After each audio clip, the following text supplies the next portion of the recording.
धामी सरकार ने उत्तराखंड के विकास के लिए रोड मैप तैयार कर लिया है, जिसे उन्होंने पीएम मोदी से मुलाकात के दौरान उनके साथ साझा किया और मानसखंड कॉरिडोर के लिए केंद्र की मदद का अनुरोध भी किया। साथ ही गैरसैंण के पास नए एयरपोर्ट के लिए भी केंद्रीय मदद मांगी। ये रिपोर्ट देखिए।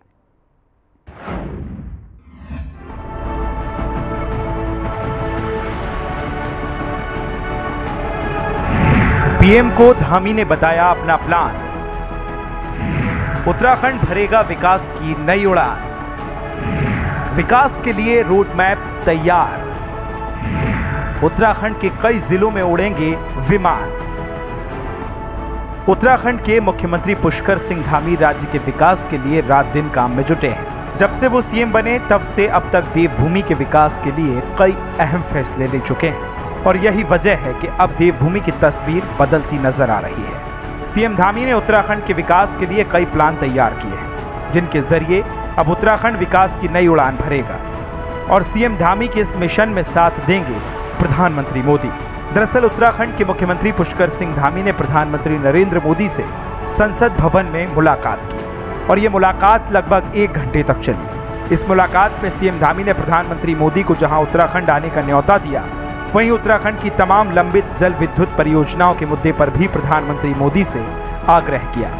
इसके अलावा सीएम धामी ने प्रधानमंत्री से काली नदी पर बनने वाला डैम, हिम प्रहरी योजना, सीमांत गांव को लेकर वाइब्रेंट विलेज योजना को लेकर भी चर्चा की। इसके अलावा मानसखंड कॉरिडोर को लेकर भी धामी सरकार तेजी से काम में जुटी है। ऐसे में संभावना है कि प्रधानमंत्री मोदी से इस कॉरिडोर की शुरुआत कराई जाएगी, जिसके तहत प्रधानमंत्री को उत्तराखंड आने का न्योता भी दिया गया है। वहीं सीमावर्ती और डार्क विलेज को लेकर भारत नेट योजना के समेत कई मुद्दों पर पीएम से सीएम धामी ने चर्चा की है। वहीं पीएम मोदी से मुलाकात करने के बाद सीएम धामी मीडिया से रूबरू हुए और पीएम मोदी से मुलाकात के बारे में जानकारी दी। उन्होंने कहा कि 44 परियोजनाओं पर जैसे ही काम करने की सहमति मिलती है तो राज्य के लिए आगे का जल विद्युत के क्षेत्र में उत्पादन होगा। साथ ही उन्होंने बताया कि पीएम मोदी से भारत नेट के दूसरे चरण की भी शुरुआत पर बातचीत हुई है।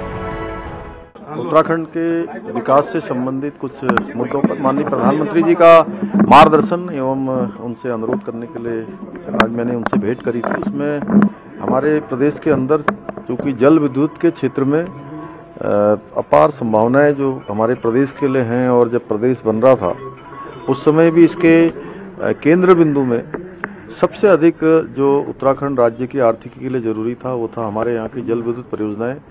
लेकिन विगत कुछ वर्षों में उन क्षेत्रों में बहुत प्रगति इसलिए नहीं हो पाई कि कहीं पर माननीय उच्चतम न्यायालय का और कई मंत्रालयों के आपसी जो निपटारे होते हैं, जो उनके आपसी समन्वय न हो पाने के कारण से जहाँ पर दिक्कतें आई हैं, मैंने माननीय प्रधानमंत्री जी से अनुरोध किया है कि इन जल विद्युत परियोजनाओं को फिर से चालू करने के लिए जल्दी से जल्दी जो पीएमओ के स्तर पर एक बैठक होती है, उनके सलाहकार के स्तर पर वो बैठक जल्दी करी जाए, जिसमें भारत सरकार का जल शक्ति मंत्रालय, वन पर्यावरण मंत्रालय, ऊर्जा मंत्रालय और राज्य सरकार, ये सभी उसमें सहभागी होती हैं। और इन 44 परियोजनाओं को जैसे ही हमको कार्य करने की हमको सहमति मिल जाएगी, इसमें जल विद्युत परियोजनाएं बनाने की सहमति मिल जाएगी, तो प्रदेश के लिए हमारा आगे के लिए बहुत अच्छा काम जल विद्युत के क्षेत्र में, ऊर्जा के उत्पादन के क्षेत्र में होगा। और इसके साथ साथ जो भारत नेट है, लगभग अभी 600 गाँवों को भारत नेट की हमारी जो फेज़ 2 में सुविधा मिलनी है, वो सुविधा अभी तक हमको प्राप्त नहीं हो पा रही है। मैंने माननीय प्रधानमंत्री जी से अनुरोध किया है कि वो सुविधा भी हमको जल्दी मिलेगी तो दूरस्थ के क्षेत्रों में जहाँ पर हमारे तमाम जगह पर इंटरनेट की सुविधाएं हैं, ऑनलाइन जो क्लासेज हैं, उन सभी लोगों को जो है बहुत बड़ी सहायता मिलेगी। तो इन सब पर मैंने अनुरोध किया। साथ ही साथ जो पिछले दिनों माननीय प्रधानमंत्री जी ने हमारे यहाँ पर माणा गांव, जिसको भारत के पहले गांव की संज्ञा दी, उसी प्रकार से हमारे कुछ गांव और भी हैं, उन सभी गांवों को स्वदेश दर्शन योजना में भारत सरकार की जो केंद्र पोषित योजनाएं हैं, उन योजनाओं में सम्मिलित करने का भी उनसे मैंने अनुरोध किया है। वहीं उत्तराखंड के मुख्यमंत्री पुष्कर सिंह धामी ने मसूरी में हुए चिंतन शिविर के बारे में बताया कि आगामी 5 सालों में राज्य की अर्थव्यवस्था को दोगुना करने का लक्ष्य है। इसके लिए अल्पकालिक, मध्यकालिक और दीर्घकालिक रोड मैप तैयार किया गया है। अब आपको अर्थव्यवस्था को दोगुना करने के लिए बनाए गए रोड मैप के बारे में बताते हैं। अर्थव्यवस्था को दोगुना करने का रोड मैप पर्वतमाला योजना में 35 रोपवे चिन्हित किए गए हैं। निर्धारित अवधि में कार्य शुरू करने के लिए तैयार हो रही है रणनीति। नीति आयोग की तरह state institute for empowering and transforming के गठन पर काम शुरू। सीमांत माड़ा गांव को प्रदेश का पहला गांव मानते हुए वहां कैबिनेट की बैठक होगी। पर्यटकों से कम 5% खर्च स्थानीय सामग्री खरीदने की अपील को प्रमुख एजेंडे में शामिल किया जाएगा। राज्य में ग्रीन फील्ड सिटी विकसित करने के लिए पर्वतीय और मैदानी क्षेत्रों में 15 स्थान चयनित किए गए। कुपोषण से निपटने के लिए पारंपरिक मोटे अनाज के उत्पादन को बढ़ावा देने के लिए स्टेट मिलेट मिशन की शुरुआत। ज्यादा पैसों वाली खेती और बागवानी के लिए 6,624 क्लस्टर चिन्हित किए गए। 11 जिलों में मिशन प्राकृतिक खेती को जमीन पर उतारेंगे। हर जिले में 500 हेक्टेयर के 2 क्लस्टर बनेंगे। आरसीएस के तहत 13 हेलीपोर्टर्स चालू होंगे, जबकि राज्य के प्रमुख पर्यटक स्थलों के लिए 19 हेलीपैड बनाने का प्रस्ताव। पर्यटकों के लिए सिंगल विंडो के तहत ऑनलाइन एग्रीगेटर की व्यवस्था, ताकि देश विदेश के पर्यटकों को आसानी से आने जाने में सुविधा हो सके। 4 धाम जैसे धार्मिक पर्यटन स्थल के लिए मानस खंड माला पर काम शुरू हो रहा है। स्वदेश दर्शन 2.0 के तहत वित्तीय सहयोग का अनुरोध। 4 जिलों में बाल वाटिका कार्यक्रम की शुरुआत। पीपीपी मॉडल पर 4 जिलों में सैनिक स्कूलों के लिए जगह तय। पीएम गतिशील की तरह राज्य गतिशील मास्टर प्लान तैयार किया जा रहा है। उद्योगों के साथ नए एमओयू होंगे। औद्योगिक पार्कों की स्थापना होगी। औद्योगिक निवेश बढ़ाने के लिए लॉजिस्टिक नीति, सेवा क्षेत्र नीति, निजी औद्योगिक नीति, नई एमएसएमई नीति लाई जाएगी। सौर ऊर्जा और लघु जल विद्युत परियोजनाओं में निवेश को प्रोत्साहित करने नवीनीकरण ऊर्जा लघु जल विद्युत नीति बनाई जा रही है। धामी सरकार उत्तराखंड के विकास के लिए इन रोड मैप्स पर काम कर रही है, ताकि प्रदेश की तस्वीर पूरी तरह से बदली जा सके। इतना ही नहीं, बल्कि उन्होंने रेल परियोजना में हिस्सेदारी वहन करने की शर्त हटाने की भी मांग की है। उन्होंने कहा कि सामरिक दृष्टि से संवेदनशील राज्य और समिति संसाधनों के कारण राज्य को रेल परियोजनाओं की लागत में 50% से ज्यादा की हिस्सेदारी वहन करने की शर्त पर छूट जरूरी है। जिन रेल परियोजनाओं का रेट ऑफ रिटर्न नेगेटिव है, उनकी भी स्वीकृति इस राज्य के लिए जरूरी है।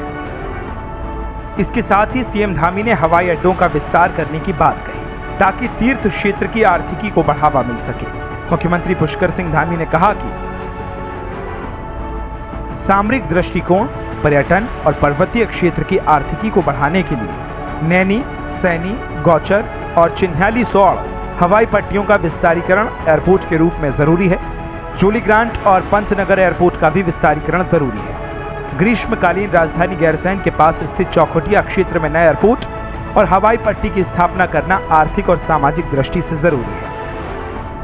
मुख्यमंत्री पुष्कर सिंह धामी ने उत्तराखंड के विकास के लिए जबरदस्त प्लान तैयार किया, जिसको लेकर उन्होंने पीएम मोदी के सामने रखा और अब इस पर काम भी लगातार किया जाएगा।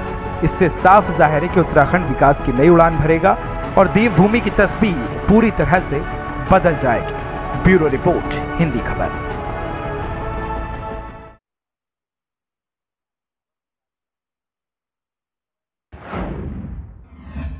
वहीं धामी सरकार के रोड मैप से उत्तराखंड तरक्की करेगा, लेकिन विपक्ष इस रोड मैप से परेशान और सरकार पर सवाल खड़ा कर रहा है। हालांकि बीजेपी इस रोड मैप के जरिए देवभूमि की तस्वीर बदलने की बात कह रही है। ये रिपोर्ट देखिए।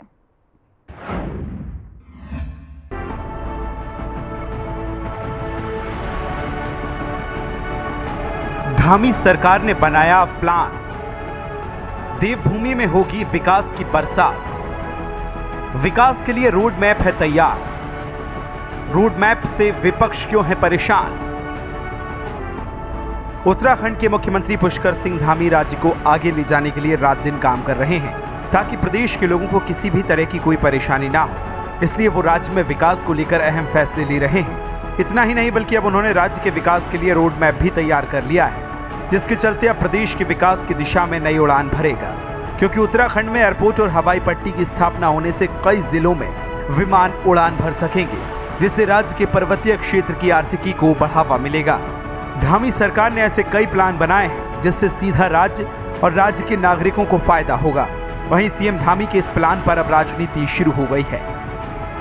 माननीय मुख्यमंत्री श्री पुष्कर सिंह धामी जी द्वारा माननीय प्रधानमंत्री श्री नरेंद्र मोदी जी के समक्ष उत्तराखंड की 44 जल विद्युत परियोजनाओं की मंजूरी की जो बात रखी गई है वो बहुत महत्वपूर्ण है, क्योंकि इन जल विद्युत परियोजनाओं की मंजूरी होने पर निश्चित तौर पर राज्य के लिए विद्युत उत्पादन की क्षमता में और वृद्धि हो सकेगी और राज्य की जो आवश्यकता है उसको पूरा करने में भी मदद मिलेगी। इसके अलावा 1 लाख से अधिक लोगों को रोज़गार भी प्राप्त हो सकेगा और हम जो ये कहते हैं कि उत्तराखंड का जो पानी है और जवानी है उत्तराखंड के अधिकाधिक काम आए, तो वो बात भी इन जल विद्युत परियोजनाओं के प्रारंभ होने पर अंशतः पूरी होती है। सीएम धामी कोई फैसला लें या कोई प्लान बनाए तो विपक्ष को वो भला कैसे हजम हो सकता है। अब धामी सरकार के विकास के इस रोड मैप पर भी विपक्ष सवाल खड़ा कर रहा है। इतना ही नहीं बल्कि धामी सरकार पर आरोप भी मढ़ रहा है। कांग्रेस नेता प्रदीप टम्टा ने धामी सरकार पर सवाल खड़ा करते हुए कहा कि जब विद्युत योजना को राज्य के लिए कोर्ट ने सही नहीं माना है तो धामी सरकार क्यों पीएम मोदी से सहयोग मांग रही है। हालांकि बीजेपी इस रोड मैप को लेकर कामयाब बनाने की बात कर रही है।